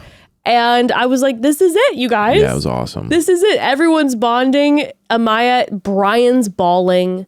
Amaya is like having the zoomies around the combined families. They were so sweet, precious together. Precious. Yeah. And Bryan's dad was like really making me emotional. How then he kept like wanting to give Amaya a hug and like affirming Amaya. And I'm like, Amaya deserves to be worshipped by whoever are going to be her in-laws. 100%. Because she's such an angel. Mm-hmm. And I feel like she would get that with Bryan's family. Mm-hmm. I really do. We meet Pepe's mom and dad and Iris's sister and mom. And all of them are so chill, just like their kids. Everyone's so chill, just like LA chilling. Now, Pepe's mom said, I thought Iris from the very beginning would be the right fit for you. And Pepe's mom was adorable. Mm-hmm. Pepe's mom was so sweet and was just super affirming and encouraging. And I really, really liked her. So Iris's mom and sister, this is my only thought. So sister was like, yeah, I was sad that TJ left. And then when Iris asked mom, what are your thoughts on Pepe? Mom was like, well, I'm really picky. It was weird. But then she was like, but I just want you to feel loved. And then she was being super sweet and supportive. But it was weird how they were like into TJ, it seemed like. And I'm like, what? Listen, love to TJ. Seems like a nice guy, but I didn't get it at all. No. And it felt to me like mom and sis were TJ fans and not Pepe fans. Exactly. And so that's going to be a curiosity to me because Iris, it seems like, is very impacted by what her family thinks. Right. And there had an update being that since the show aired, Pepe had an interview on a podcast and he said, are you and Iris still seeing each other? He's like, yes. And they're like, are you exclusive? And Pepe, he's perfect. they said, are you exclusive? And Pepe goes, well, that's the only way that I date. Yeah. He's like, I only ever date exclusive. And I'm like, everyone in America is fanning themselves. But, and then they said, have you seen Hannah since? And Pepe's like, no, I've been so busy. I haven't connected with Hannah or chatted with her or anything. Simultaneously, Iris, there was TMZ footage of Iris meeting up with TJ and them talking for a while. Now, it looked like it was like a group hang, but TMZ did see the two of them talking alone for a while. So that's the only thing that I am worried that like her family seemed to be into TJ. Is that going to influence Iris? Is she going to go running back into the arms of TJ? I wasn't a TJ fan. I was laughing because everybody was talking about how 100% TJ called TMZ to come film it and like knew exactly where they were. Because it was it was definitely like a street where it's like TMZ wouldn't have found them. And also they're not like, they wouldn't have been like hunting them down. That's like they have much bigger celebrities to follow around. So well, it's more right now, like, no, they are, but let's be bobbing. real. Like their drama isn't like the top of the, you know what I mean? So definitely someone got called. But that's the only thing I'm a little, I'm like, well. All I'll say is this. I love Iris and Pepe together. I hope they work out. But Iris, if you decide to run into the arms of TJ, my dear bestie Instagram free Aunt Katie is interested in Pepe. She's not. She doesn't watch Love Island, but I'm saying we're interested in him for her. We're interested in Pepe for Instagram free Aunt Katie, okay? So just putting that out there, as is the rest of the world interested in Pepe. Sure. Then we meet Ace and Chelley's family, Ace's big brother and sister and Chelley's dad and mom. And like I said, you know, I felt like their families really vibed with each other. Ace's sister and brother were like, yes, you stood on business. Yeah. We're proud of you. They were not. Ace immediately was like, what have I been doing wrong in the villa? Right. To put me in the bottom. Yeah, right, and they're like, right. you stood on business, you stood on business. That's the only part with the Chelley Ace dynamic that is my question mark, is because they have now talked numerous times, Chelley and Ace, and then Ace separately, about how America's voting them low. That I'm like, are you locking it down with Chelley because you want America to favor you more? That's my only question mark. Oh, interesting. Okay. Because they really brought it up quite a bit. That's what I'm saying. Where I'm like, are you doing it to like win favor with America? Or is it because you really want to lock down this person? It. Yeah, I don't know. But his family's like, you're not doing anything wrong. You're standing on business, standing tall. That made me laugh when they said standing tall. It's just funny. Like they're roasting him. Yeah, like they weren't intentionally. Chelley's mom is like, loves Ace. Chelley's mom loves Ace. And she's like, oh, he reminds us so much of your dad. And her dad's like, I don't know about that. Her dad's face is like, But yeah, that was funny. He's like, no. He's like, no, I'm not like Ace. But their families got along. It seemed like they were great. They seemed like very sweet families. Mm-hmm. And I was cracking up because Ace's brother showed up with that like matching leather fit open shirt. I'm like, this boy is ready to get on Love Island. He's like tall, good looking guy too. And I was like, oh boy. Yeah, he's like this is called legacy, where then the brother comes in. This is my resume. This is my resume. Chris and Huda have their moment. So it's Huda's sisters and Chris's mom and sister. And Chris is nervous because he's like, my mom and sister can be tough on people I'm interested in. And well, they've seen Huda on this show. So I'm very nervous. I'm not ready to introduce Huda. We're not in a relationship. Yeah. This is crazy. It goes swimmingly. Well, it's funny that he was wanting them to talk shit. Yeah, it almost was like that. They were like, no, she's great. And he goes, really? He goes like, for real? He's like, nothing bad to say? He was like, I was expecting you to help me break this off so I could just be like, get your support here. But it was funny watching Huda's sisters be like, so you need to shut up more. And that's good. It was very funny. The Huda sister moment was very sweet to me because you were like, you saw they were both her older sisters. And they're just like, girl. And they're like, girl, you need to shut up. And Huda's laughing because it's like she can take it from her family. Yeah. But they're like, you talking less equals better for you. Yeah. But they were also like, we've seen you grow. And she has. She's grown a lot in the villa. She really has. Although it was very funny when the multiple times that Chris and her were fighting, she wouldn't let him get a word out. And he was just like melting down. He's like, if you don't stop interrupting me, I'm gonna lose my mind. And she'd be like, okay, fine. And then he'd start talking again, and she'd be like, well, it's like, couldn't help herself. She wasn't raising her voice, which is a huge growth for Huda during an argument. That's what I'm saying. And she wasn't like, fuck you and walking away. Right. There's been a huge amount of growth. There really has been. Absolutely right. And then she got the video from her daughter, which you all know I was already crying. Yeah, that'll do it. Well, that set me over the edge when her daughter was like, it's my last day of my first year of school. And I'm like sobbing, thinking about like how intense that is as a parent to miss that. But like, again, Huda was on the show for 6 weeks. I can't imagine how much she missed her daughter, but now she's coming out And with the amount of followers she has and the influencer career she's about to have because of these followers, she is going to be able to provide so much for her daughter and also have a career that allows for like flexibility. Yeah, 100%. And take care of her baby. Like, I was a mess. Yeah. 100%. An absolute mess. But yeah, with the Chris end, because his sister and mom were like so supportive and loved Huda, and they were like, yeah, we think she's great for you. And he's like, what the heck is happening? It sent him back into the like, maybe I should make it work with Huda. Because it was like my family loves her. So maybe I should make it work. And then Nick and Olandria's family come. Olandria's mom comes and Nick's sister and mom. And they're like, you guys, the whole world's been screaming at you the whole time, NicOlandria. And that was the first moment that they heard that. What a trip would that be? Yeah, I know, right? To be like, all of America has a name for us and as a couple together, and they've been cheering us on since the beginning. You know what's actually funny about NicOlandria, though, is that it's not a special name. It's just the names combined. You ever notice that? Well, yeah, that's how most celebrity No, but they usually do right? like a, Benifer. Right, like you know what I mean? Like at least they make it one name, but NicOlandria is just the two names. It's actually kind of funny because it works so well together that you don't realize that it's just their names. NicOlandria sounds like a name. They just got rid of and. Yeah. Are people saying... what did they call it? What did they call themselves? I don't remember.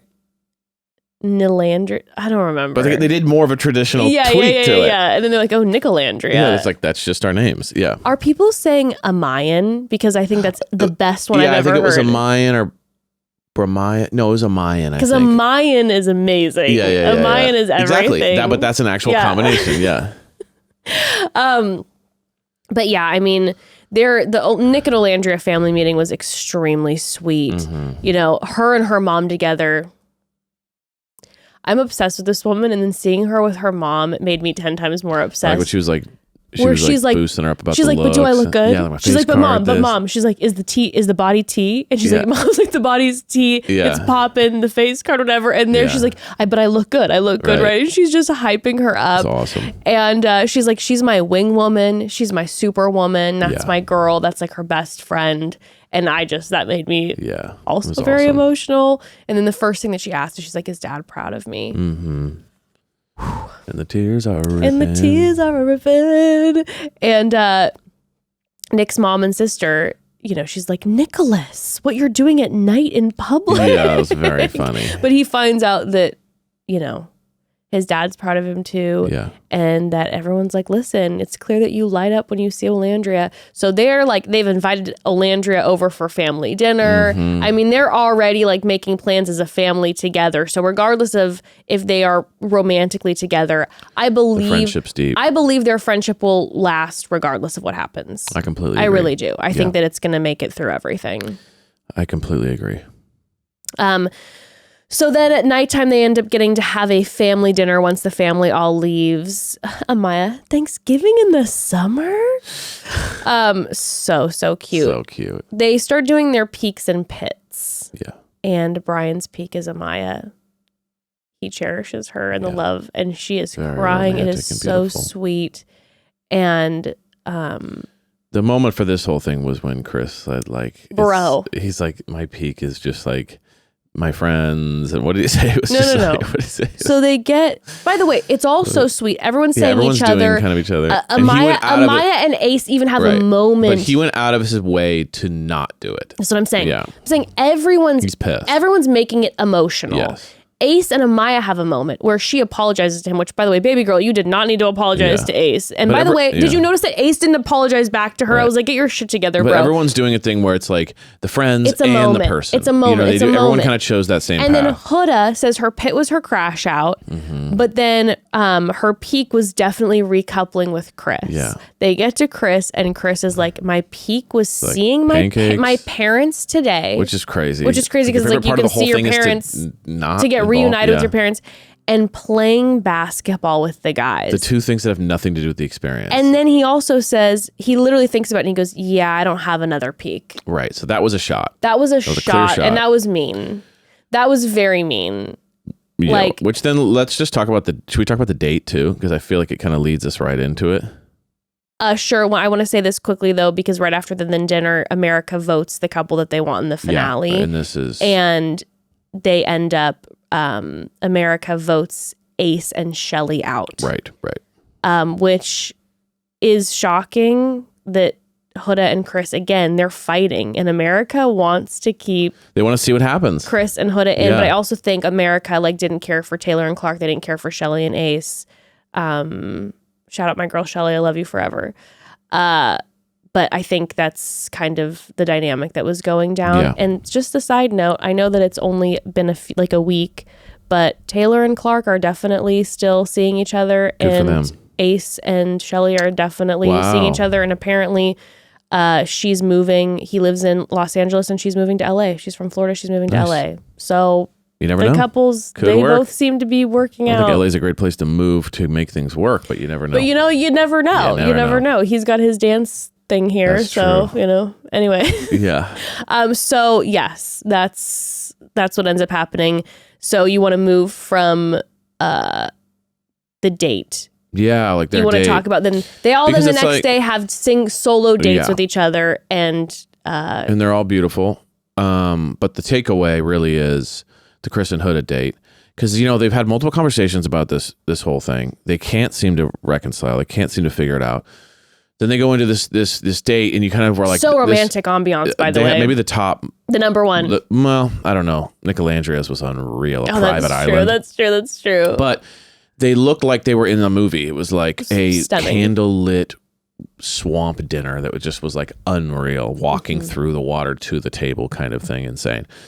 And so you're kind of like, this is the moment of truth, but this is kind of where, in my opinion, we shifted from like Huda being the problem to Chris, because Chris then was doing this thing leading up into this where he's like, no, I'm fine. Nothing's bothering me. Everything's good. Which is like, okay, don't be like this, because this is classic. Like, you're lying. You're not being honest.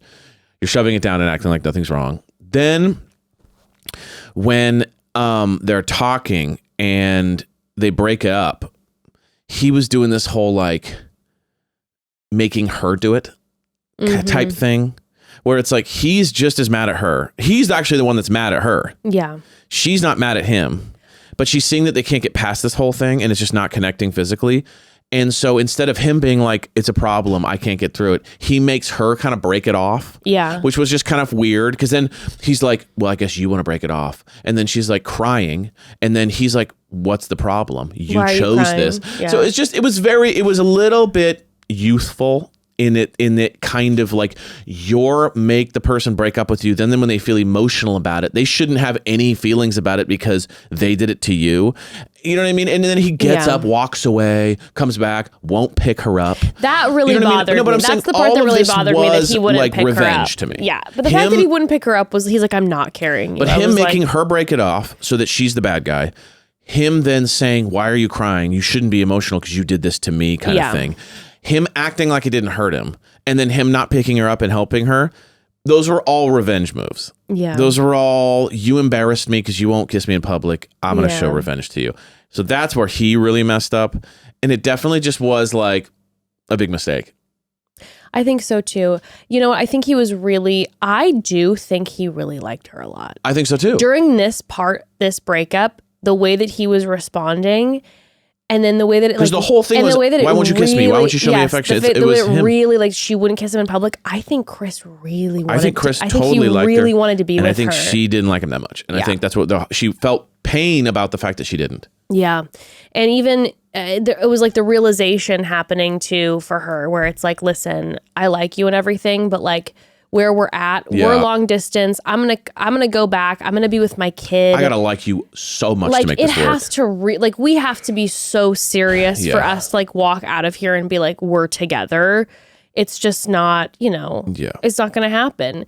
The one thing I love about Huda is that she has no problem demanding shit. It's very funny though. She just broke up with him and she goes, are you going to carry me? Like, she always does that. Like, she has no problem just being like, are you going to get my yoga mat? She goes, you're not going to carry me? Are you going to do this? Are you going to do that? Oh, no protein. Interesting. But you know what? She just says it how it is. But you know what? He said, no, I'm not going to carry you. And she didn't freak out. No. She just poured herself another glass of champagne. And she went back and grabbed the booze and then came. It was very funny. But yeah, that was a bad move by him. He was clearly hurt and he was trying to act like it didn't hurt him. Yeah. But it was so obvious. Yeah, I think he's really sensitive and it hurt his feelings. But luckily they reconciled to the point where they're friendly now. And they were like, even at the very end, they both were like, hey, you're great.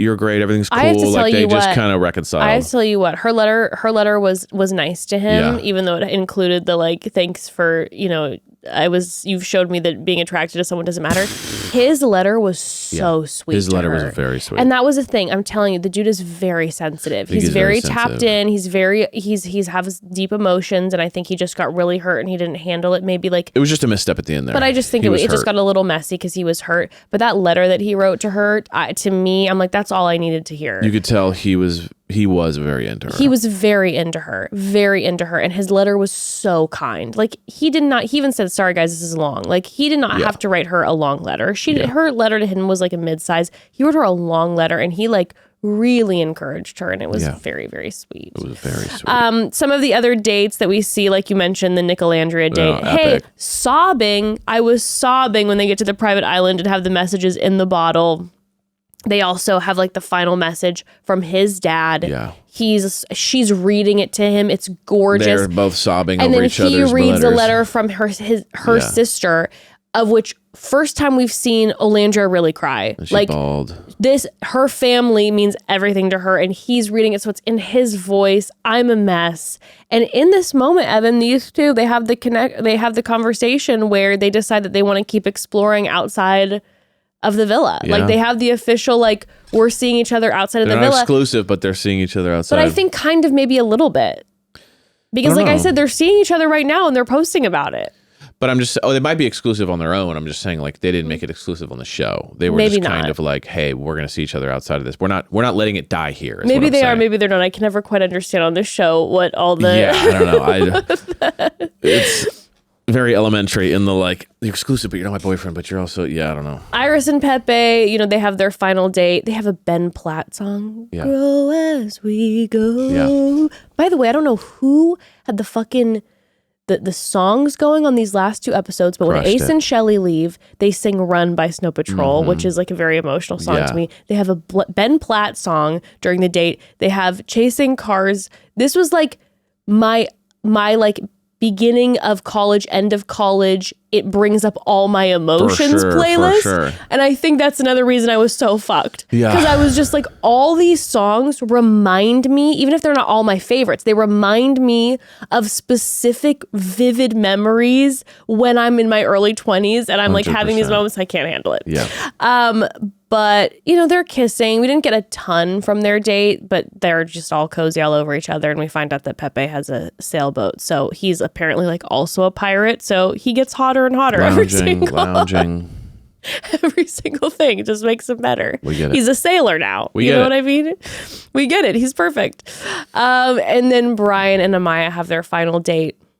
Lamest date, unfortunately. Like the little notebook was sweet, but like to the narrator's point, it was like they ran out of ideas and they just let him sit on a couch like by the resort. Like lamest it was like of all the people, give them and the then one, they have the book with all their photos in it that's literally been like glued down. Yeah, there's not even any like decor like around they're the ones that are most in love and they don't get the most. But you know date. what? It didn't matter to them because they're so in love. It didn't even matter. And I was laughing so hard because it was so sweet when she came out and she was like, I feel like a Dominican Cinderella, and she has her hair done like in the Cinderella style. Cute. And then she's like, with you, I found my perfect glass slipper. And she kept saying, I found my perfect glass slipper. And I'm like, don't you mean you found your Prince Charming? Yeah, I don't think he's the glass slipper. I'm like, but again, that's the Amaya lore. A little off because it's like, the glass slipper is the accessory, right? So you're referring to him as the glass slipper, which you lose, and then the prince finds it. But is he your glass slipper? Is he your perfect? So she said it then, and then even at the very, very end, right when they won, she was like, I'm Cinderella and I found my glass slipper. And I it's like, listen, let's not get into the details here. They don't matter. It's very funny. Right on brand. It was so cute. And when she then said on that date, I immediately wrote it down. I'm like, put it everywhere. She said, if my light is too bright for somebody, put sunglasses on. But with you, you look right into the sun. She's got all these one-liners. I'm sorry. Like a book of That's one of the most beautiful. Yeah. That's one of the most beautiful. My light's too bright for somebody, but you look right into the sun is one of the most beautiful things I've ever heard in my life. Giving your books. She's a poet. Yeah. She's a poet. Yeah, you're right. Amaya's Papaya's poetry. And he said he wants to be exclusive with her on the outside, so they make it exclusive. They make it exclusive right before the final day. And then we have the final moments. Yeah. The final moments, everyone looks absolutely beautiful, absolutely stunning, gorgeous, handsome, perfect, everything. They have their declarations of love. By the way, really intense to have two people stand in front of a heart and basically read vows to each other when most of these contestants on Love Island kind of like say being boyfriend girlfriend is too much. It's very confusing with these people. I don't. I'll be exclusive, but saying you're my girlfriend is too much. But now we have to read vows to each other in our declarations of love. Literally vows. Literally vows standing in front of a heart like it's a wedding. And they're like, we're not exclusive yet. We're not exclusive. It's insane. It's like reading a vow to a girl or guy that you've been on like 3 dates with. But like they've been together for months. No, but I'm saying they don't transfer. They won't commit. And that's like, but I'm going to read these declarations of love. Some of the moments were really beautiful, though. Pepe says Iris is the only one he could ever see himself walking out of here with. So I'm like, as soon as he said that, I'm like, well, Pepe cut himself off from Hannah after saying that. Yeah, I mean. So I'm like, I'm assuming, but like Pepe says, when he dates, he only dates exclusively. Yeah. Dang. As you guys can tell, my wife is very into him. I just live for that. Yeah. I live for someone who is like, in this current day and age on this Love Island stage where everyone's just like explore. It's so nice to have someone who's like, no, when I'm with you, I'm with you. 100%. And the assumption is that, not that I'm exploring. Yes, 100%. I think that's very unique cool. and very wonderful. Like we said, Huda and Chris, honestly, most romantic breakup of all time. They have the most romantic setting, and then they have to do a declaration of love moment during their breakup. It was almost healthy. Yeah. It was almost like, here are the things I appreciate about you. It was like a breakup letter. And Nick and Olandria were so cute. And Nick was like, I was always your secret admirer. So sweet. But the Amaya and Bryan speeches to each other had me on the floor bawling. Amaya just had tears streaming down her face. His declaration of love to her was so beautiful. It was so thoughtful. It was like, it was so seeing her. And then when he wrapped it, when he said in Spanish, my devil, my soul, my crazy girl. Are they getting help with these? I mean, they're so good. It's like crazy. Stunning. But then Ariana enters. And by the way, I don't know if you noticed, but when Ariana came in, I don't know if you saw Pepe's face. And then he like ran to her to help her. And I'm like, oh, Ariana's blonde. It's his type. She's his type. Yeah. And he runs to her and helps her get up the stairs. It's like, who knows? Maybe I totally see that's an option. Like Ariana's also an option. 100%. She's in a happy, healthy relationship, but Pepe saw her and was like, oh my God, and ran at her. So they announced the Love Island 2025 winners. 4th place, Iris and Pepe. 3rd place, Chris and Huda. Yeah. America, you are wild. I did think it was funny though that like Pepe and Iris got 4th place, and they were like, "How do you feel?" It was like, "Well, that's last." And you're like, "I don't feel great." Well, it's like, of course we got 4th place. They made it like there was 100 couples and they got 4th place. It was like, no, this is last place, and they were like, grab some champagne and celebrate. It's like celebrate. That we got 4th. That America likes us the least. They didn't respond like they were like, oh okay, and then she's like, what? Good over there. Yeah, you're like, how do I feel that America likes us the least out of everybody that's out of left other couples here? that aren't even together? I'm like, I don't know what to tell you. It's like NicOlandria and Chris and Huda aren't even like official. Actually, they're just exploring. Actually, NicOlandria is more official than Iris and Pepe because they had the conversation. I don't think Iris and Pepe did. Oh, okay. Well. Technically. But Chris and Huda got third place, and like I said, I was like, Yeah. America, you're They're wild. That You're was chaotic. insane. That was After seeing insane. the fights and everything, It's like, let me get and, it. and then them not like vibing with each other, you're like, we're what? gonna put you. I think they just wanted to get Huda Yeah. high up. I Yeah. think there's a lot of people who like stan Huda hard, and they want her to potentially win. Okay. And then second place, NicOlandria, Nick, and Amaya and Bryan win. Chasing Cars hits. Yeah. Fireworks. Ariana's Split the crying. money. Yeah. Ariana's crying, okay? Yeah. Amaya has the zoomies. Mm-hmm. She's she always running does. around. And then when the money's offered, Bryan gets the 100K. And of course, he splits it. Thank Yep. goodness. Can you imagine if he would have been He was like, actually, I don't even like her. This whole thing was a con to get the money. That would have been mental. They split the money. And by the Yes. way, I read since that Amaya has talked about how she is planning to either donate a lot or like all of the money to charity. Oh my gosh. Which just goes to show you how pure our papaya is, okay? The purest of papaya. was here for love. Yes. Papaya She was truly here for was. love, and she found love, and she found the love of America, Yeah. and she found the love of Bryan, and she got to shine, and she was purely there for this. And then when she gets the money, it's like, no, I want to give it to charity. And I heard too that Bryan, he's going to invest some of it. And then a lot of the other portion he's giving to like mental health nonprofits. So And you're awesome. just like, dude, this These sweet couple, people. okay? Yeah. So my hope and prayer for these two is that they really work out. I sure hope so. Yeah. Because they seem wonderful together. But if not, I don't know. They just both seem Yeah, I fantastic. agree. I And agree. I was so happy that we got to get to know Bryan a lot more too because of Amaya. And then they jump in the pool, and it's the chasing cars. Just so these things will never I felt change the for emotions us there. at all. Did you feel that? I did because I was Tell like, me you "Ooh," felt it's just that. it's just like such a cool epic ending to an amazing summer you'll never forget that changed your life forever. And now they all have careers and it's cool. Their lives just completely 100%, changed. 100%. And what's crazy too is like the idea that they were in this villa knowing that it was happening, but not really because you're not You're participating not really getting in it. how big the show is, how big it was. And I just think about how special it is too when you're in that space and you don't have access to your phone and you Right. don't have access And to you get out, social and you have a media. million followers, and you're like, I But went even in like with aside 5,000. from the followers, to just have a summer where you don't have your phone. Yeah. A summer, Especially for these young kids. Yeah, a summer where you don't have your phone. Always have their phone. A summer where you don't have people's opinions of you on social media. Mm-hmm. And you got to then see just how the people chose to move, like make up, get back together, break up, like all of those things without other people's opinions involved, just simply Yep. that, and not having access to like call a friend and be like, what do you think? Just to purely kind of grow in that. I don't know. It just was when I sit and think about it, it's pretty magical.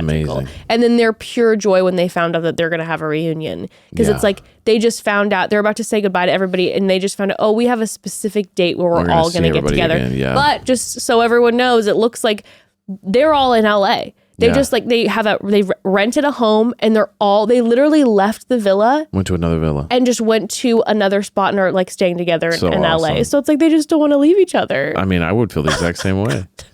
So sweet. It's so sweet. Well, thank you, Anywho, everybody. That was super fun. I loved it It was so super fun. much. We were intimidated at first with the concept. Yes. And then it's like, once we got into it, we're actually like, this is awesome. We probably would have just been watching this anyways. Like, it's so good. I was so glad. I was so happy about it. Oh. But family, we love you. Thank you for going on this Love It Island was journey awesome. with us. So fun. We are now in a Bachelor in Paradise journey. Yes. So tune in next week, okay? Tune in on Monday for a recap of episodes 2 and 3 of Bachelor in Paradise. There were 2 episodes that aired this week. So on Monday, we're going to recap episodes 2 and 3. And then on a Wednesday, we will recap the new episode 4. That's next week.